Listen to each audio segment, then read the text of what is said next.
دي مالك يا زيزو قالع التيشيرت ليه في الجو الساقع ده، ولا انت ناوي تسيب النادي وتمشي؟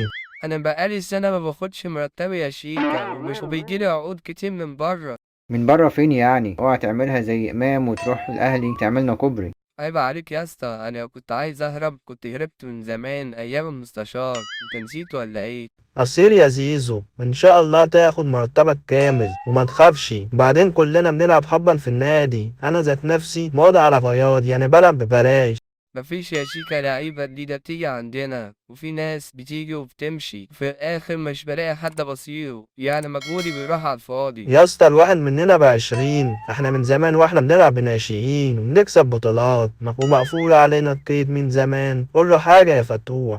اقول له ايه ولا ايه؟ ده شكله ناوي ويعملها ويروح الاهلي. اخلص ياض، أنا بحب الزمالك، وحب للزمالك زي حب للسبانخ، وبعدين لعيبة إيه يا اسطى؟ ده الواحد مننا ب20 زي ما شيكا ما بيقول. ده انت تمشي وحدك ابدا يا اسطى. انت ناوي تعملها انت كمان ولا ايه يا فتوح؟ لا يا شيكا، ده شعار النادي الجديد زي نادي ليفربول بالظبط.